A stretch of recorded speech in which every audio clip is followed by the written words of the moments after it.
తస్మాత్ నైతికమర్ధమార్జన శృణు సఖే విత్తేన సర్వే వశాః.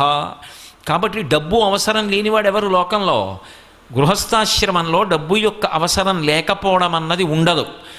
అయితే ఇందులో మీరు ఒక్క విషయాన్ని జ్ఞాపకం పెట్టుకోవాలి. మహాలక్ష్మీ కటాక్షము అనేటటువంటి మాటకు అర్థం కేవలముగా డబ్బు ఒక్కటే అనుకుంటే పొరపాటు. ఎందుచేత అంటే నేను మీతో చెప్పా, లక్ష్మి అంటే లక్ష్యతే ఇది లక్ష్మి. ఆమె చూస్తుంది, మన చేత చూడబడుతుంది. ఎందుకు చూడబడుతుంది అంటే మా వంక చూస్తే బాగుండని చూడబడుతుంది. ఆవిడ ఒక్కసారి నా వంక చూస్తే బాగుండు అని మనం చూస్తాం, ఆవిడ లోకములను ఇలా చూస్తుంటుంది. మరి అదేమిటి? ఆవిడ చూస్తుంటే నన్ను చూస్తే బాగుండని చూడడం ఏమిటి అంటే ఆవిడ అంతటా చూస్తున్నా ఆవిడ చూపు నీ మీద పడలేదు. అది దరిద్రానికి కారణమైంది. అంతటా చూస్తూ నిన్ను చూడకపోవడం దరిద్రానికి కారణమైతే అంతటా ఆవిడ చూడడం, అంతటా లక్ష్మిని నింపుతుంటుంది ఆవిడ. అందుకే అసలు కటాక్షము అంటారు. అందుకే ఆవిడ చూపుల చేత పోషిస్తూ ఉంటుంది. లక్ష్మి అంటే లక్ష్మ అని గుర్తుగా ఉంటుంది లక్ష్మి. మీకు నేను ఒక ఉదాహరణ చెప్పాలి అంటే, ఒక ఆయన సభలోకి వస్తున్నారు. అబ్బబ్బబ్బా మహానుభావుడు ఏమి పాట పాడతారండి, గంధర్వగానం అంటాం కదా, ఎంత గొప్పగా పాడతారండి, ఆయన పాడుతుంటే పక్షులు ఆగిపోతాయండి, ఎంత బాగా పాడతారు.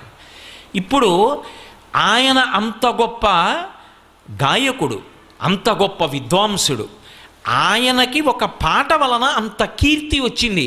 ఇది ఆయన యందు లక్ష్మ కీర్తికి కారణమైంది, అది కటాక్షం. ఆమె ఆయన యందు అలా చూసి ఆయన కీర్తికి కారణమైంది. ఒక ఆయన సభలోకి వస్తున్నాడు అనుకోండి, మహానుభావుడండి, ఎంతటి పరమభక్తుడండి, ఎప్పుడూ ఈశ్వరుడు ఈశ్వరుడు ఈశ్వరుడు ఈశ్వరుడు, నోరు విప్పితే ఈశ్వరుడు, అసలు ఇంకొకటి అక్కర్లేదండి ఆయనకి, ఎప్పుడు దాని గురించి ఆలోచిస్తూ ఉంటాడు, ఎన్నిటి మధ్యలో ఉన్నట్టు ఉంటాడంతే, సంఘం ఉండదు, ఎప్పుడు ఆలోచన అంతా భగవంతుడి గురించి ఆలోచిస్తాడు. నిద్రపోతుండగా అర్ధరాత్రి లేపండి చెప్పేస్తాడు భగవంతుడి గురించి మీరు ఏమైనా అడిగితే. నాకు మల్లంపల్లి శరభేశ్వర శర్మ గారని మహానుభావుడు ఒక ఆయన మా ఇంటికి వచ్చి రాత్రి పడుకుని రాత్రి 2 గంటలకు కూడా కాళ్ళు ఊపుతుంటే మర్నాడు అడిగా ఏమైనా పడుకోలేదా అని. నాకు రాత్రి పార్వతీ కళ్యాణంలో పద్యాలు గుర్తొచ్చాయో అని అవన్నీ చెప్పారు ఆయన.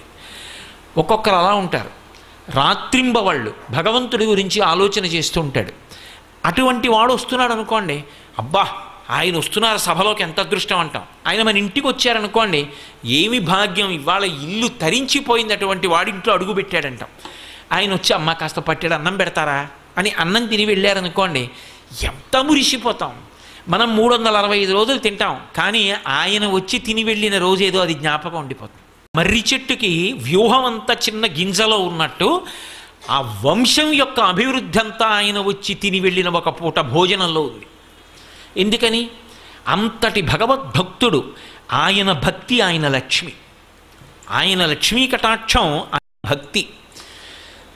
ఈ భూమి ఉందనుకోండి, ఈ భూమికి లక్ష్మి ఓర్పు, ఈ భూమికి ఓర్పు లేదనుకోండి, మనందరం చెయ్యకూడదు ఎన్నో చేస్తూ ఉంటాం, అయినా భరిస్తోంది ఆ తల్లి. ఆ భరించగలగడం భూమికి లక్ష్మి.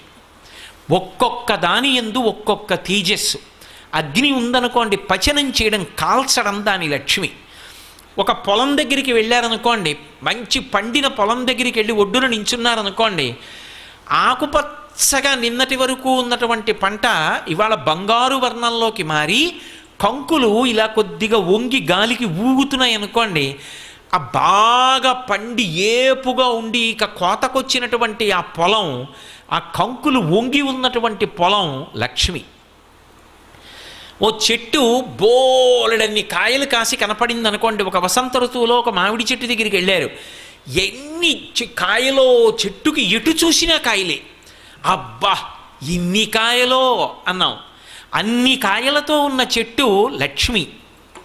ఒక ఆవిడికి పెళ్ళై 10 ఏళ్ళయింది, 4 పిల్లలు, అమ్మా అమ్మా అమ్మా అంటూ 4 పిల్లలతో వస్తోంది.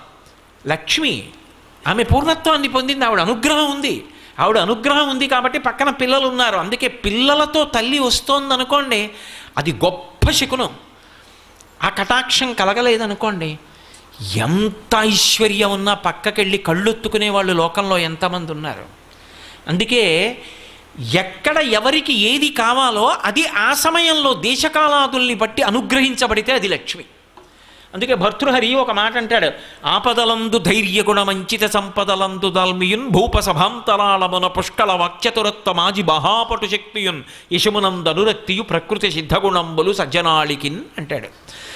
ఓ ఆపద వచ్చిందనుకోండి, జీవితం అంతా ఎప్పుడూ పువ్వుల పాన్ప అలా ఉండదు. నువ్వు తప్పు చేయకపోవచ్చు, అయినా ఆపద వస్తుంది.